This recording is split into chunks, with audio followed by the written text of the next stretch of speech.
hacer la práctica sobre la ley de Faraday. Esta práctica va a tener como objetivo comprender y entender qué es un campo magnético y qué es la inducción de campo magnético, para que sepamos qué es y cómo se aplica esta ley.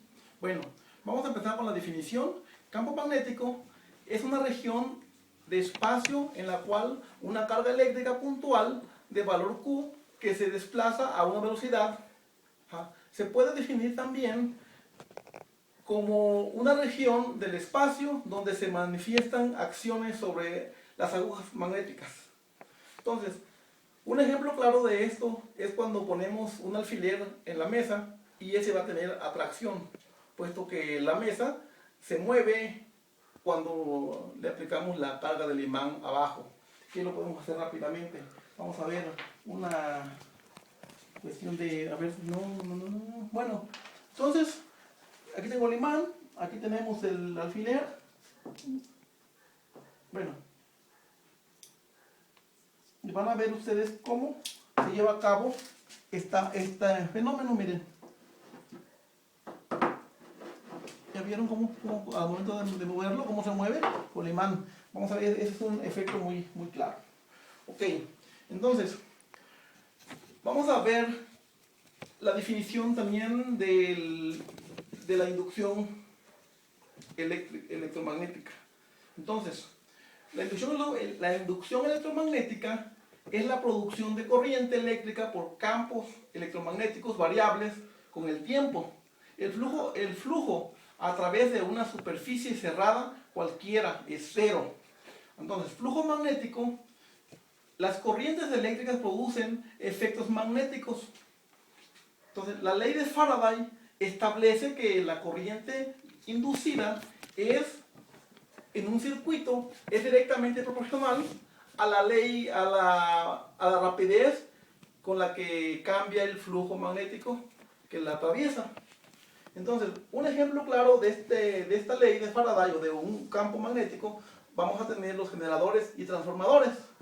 Entonces, aquí la ley de Faraday, vamos a ver que Faraday realizó sus primeras observaciones sobre los experimentos relacionados a campos magnéticos y estos campos magnéticos y campos eléctricos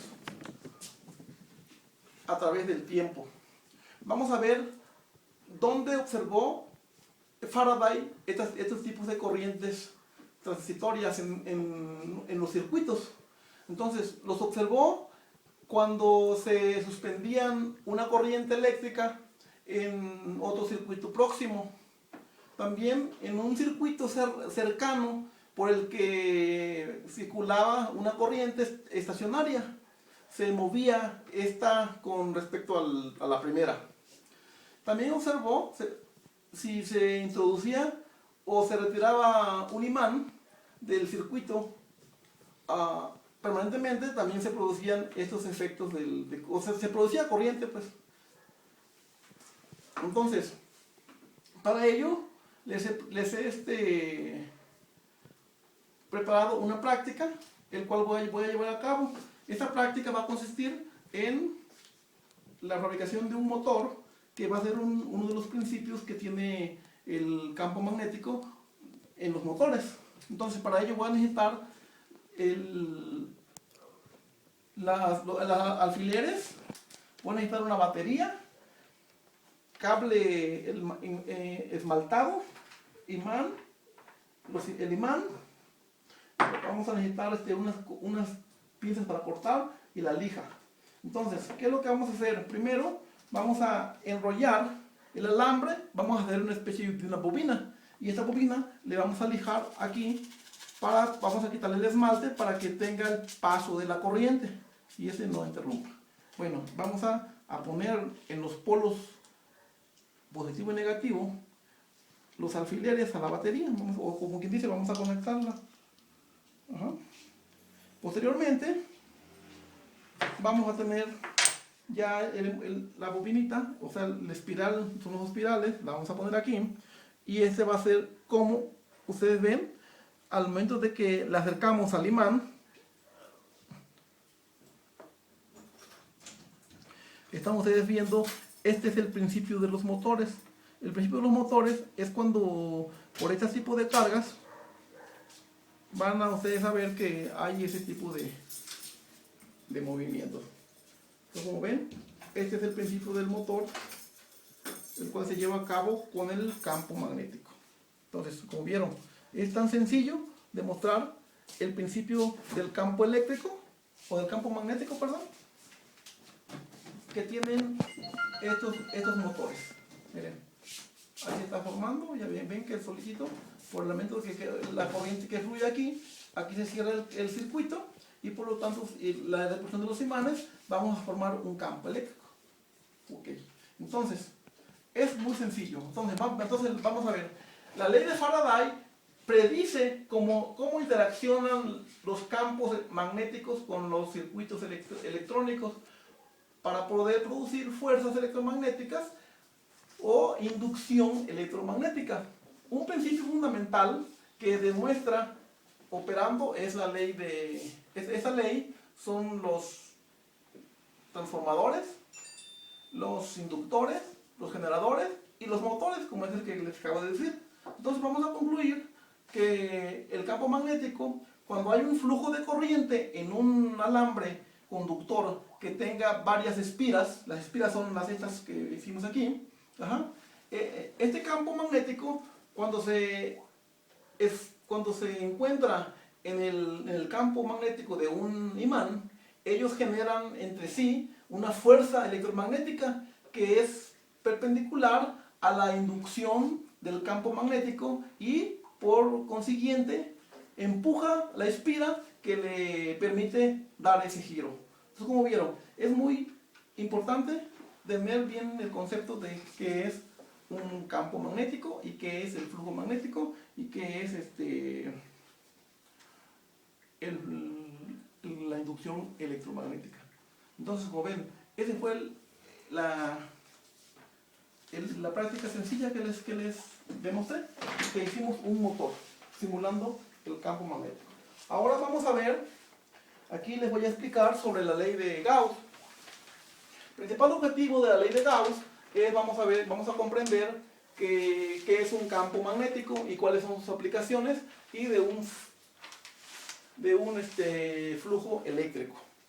Entonces, vamos a ver que la ley de Gauss trata del campo eléctrico producido por objetos de carga estática que pueden obtenerse por dos procedimientos equivalentes. ¿Cuáles son estos dos procedimientos? Mediante la ley de Coulomb o mediante la ley de Gauss. La ley de Coulomb es una forma simple y directa de expresar la fuerza eléctrica. Por otro lado, la ley de Gauss es útil, más elegante, porque requiere una forma matemática mayor que la de Coulomb. Entonces vamos a ver, ¿cómo vamos a definir un campo eléctrico? Entonces un campo eléctrico se define como la fuerza eléctrica por unidad de carga. Entonces, el campo eléctrico está dirigido radialmente hacia afuera de una carga positiva y radialmente hacia el interior de una carga puntual negativa. Entonces, el flujo del campo eléctrico a través de cualquier superficie gaussiana o cerrada es igual a la carga neta encerrada por la misma entre la constante E, que era una constante. Aquí vamos a tener su fórmula. La fórmula que es E es igual a F sobre Q, donde la E es la constante y la vamos a medir en newtons sobre Coulomb. La F es la fuerza en newton, la fuerza eléctrica en newtons, y la Q va a ser la carga en coulombs. Aquí vamos a tener ahora la definición de qué es un flujo eléctrico, o también llamado flujo de campo eléctrico. Este es una magnitud escalar que representa el número de líneas de campo que atraviesan una determinada superficie. Su unidad en el sistema internacional es el newton por metro cuadrado. Entonces, vamos a ver aquí algunos conceptos sobre la ley de Gauss. La ley de Gauss constituye una de las leyes fundamentales de la teoría electromagnética. se trata de una relación entre la carga encerrada en una superficie y el flujo del campo eléctrico a través de la misma.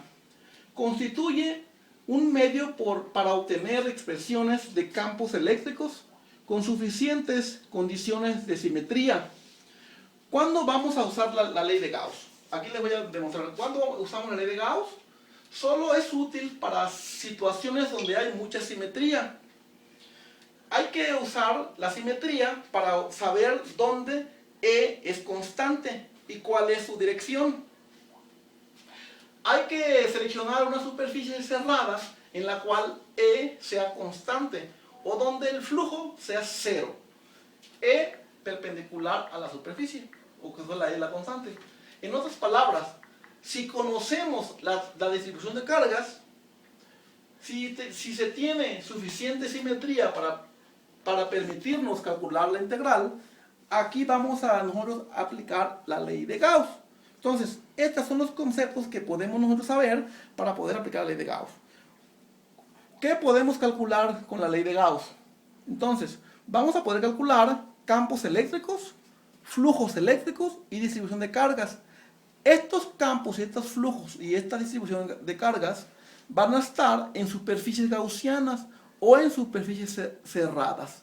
Esta es la fórmula que tenemos para calcular este tipo de situaciones o de cálculos o de fórmulas. Entonces, como conclusión tenemos que la ley de Gauss constituye una de las leyes fundamentales de la teoría electromagnética. Se trata de una relación entre la carga encerrada de una superficie y el flujo del campo eléctrico a través de la misma. Entonces, decimos que ¿cuándo vamos a calcular o cuándo vamos a utilizar la ley de Gauss? En cargas puntuales dentro de una superficie esférica, en superficies gaussianas, y también vamos a utilizarla en cargas puntuales dentro de una superficie no gaussiana. Entonces, como vemos, a grandes rasgos es la explicación sobre la ley de Gauss y sus aplicaciones. Ahora vamos a pasar a darles una explicación sobre qué es la ley de Maxwell.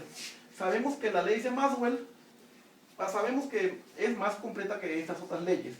Entonces, James Clerk Maxwell fue un físico escocés conocido principalmente por haber desarrollado la teoría electromagnética clásica, sintetizando todas las demás anteriores observaciones, experimentos y leyes sobre la electricidad, magnetismo y aún sobre óptica en una teoría consistente. Entonces, las ecuaciones de Maxwell demostraron que la electricidad, el magnetismo y la luz son manifestaciones del mismo fenómeno, el campo eléctrico. Este es el fenómeno. Maxwell simplifica todas las otras leyes y ecuaciones en esta disciplina. Su trabajo sobre el electromagnetismo ha sido llamado como la segunda gran unificación de la física. ¿Por qué la segunda? Porque la primera unificación de la física la tuvo Newton. Es el creador de la electrodinámica moderna, fundador de la teoría cinética de los gases. Entonces, como ven, este físico escocés, esto fue lo que demostró, que observando los experimentos de los demás científicos o de las demás leyes y observaciones, él concluyó haciendo esta ley una teoría más consistente. Vamos a ver que también él descubrió la corriente de desplazamiento de Maxwell, así le llamó, corriente de desplazamiento de Maxwell. Esta corriente de Maxwell demostró que la ley de Ampère se podía generalizar sin expresiones, incluyendo las corrientes discontinuas. Para ello introdujo lo que llamó corriente de desplazamiento de Maxwell. Y esta es su fórmula para poder calcular esas ecuaciones. Entonces, vamos a tener aquí que las ecuaciones de Maxwell que él llevó a cabo fueron 4 ecuaciones. Que esta es la primera ecuación, la segunda ecuación, la tercera y la cuarta ecuación. Estas ecuaciones las tomó haciendo las observaciones y experimentos de las otras leyes de la electricidad y magnetismo. Ok, entonces decimos, las ecuaciones de Maxwell relacionan los campos eléctricos en E y B con sus fuentes. Con estas pueden resolverse cualquier problema, tanto eléctrico como magnético. Entonces, con estas fórmulas que Maxwell demostró o simplificó, entonces vamos a poder hacer todos esos tipos de cálculos. Entonces, aquí les voy a poner un ejemplo muy claro de esta ley. Es una corriente de los condensadores. En los condensadores, acuérdense que los condensadores trabajan mediante placas. Entonces, aquí tenemos el condensador, aquí tenemos la superficie 1, la superficie 2, tenemos el cuerpo que vamos a hacer, y aquí va a entrar el rayo incidente, el rayo, aquí va a entrar la luz. Entonces, en la superficie S, que es esta está atravesando una corriente puntual, pero la superficie 2 no la atraviesa. O aquí viene, aquí entra y aquí choca en esa superficie 2. Entonces, por lo tanto, no se cumple la frase: la corriente que atraviesa un área cualquiera que encierra un entorno C de la ley de Amperes. O sea, aquí está el cuerpo C, entonces la corriente S1 entró aquí, pero aquí rebotó, o sea, no pasó el condensador. Y para que la ley de Maxwell se cumpla, tiene que, para poder realizar esta corriente de desplazamiento, de acuerdo a lo que hemos visto, la misma corriente generalizada debe cruzar cualquier superficie. Si no la cruza, no se puede completar esta ley. Concluimos con una vez que la ley de Ampère y la ley de Maxwell trajo todas esas modificaciones, según Coulomb, Gauss, Bloch y Salbert, Amperes y Faraday, podían reducirse matemáticamente a lo que dio a conocer como sus leyes de Maxwell. Como ven ustedes, aquí les presenté este trabajo de estas tres leyes. Y aquí, ¿dónde me basé? Aquí tenemos las referencias. Puedes enfocar las referencias donde tomé para hacer esos tipos de trabajos.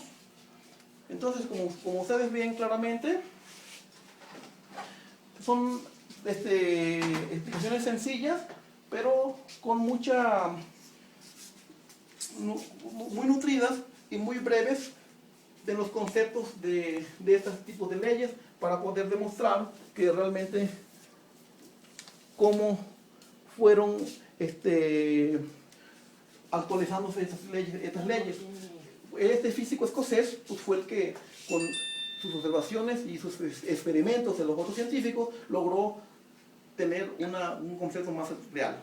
Entonces, como ven, muchas gracias y hasta luego.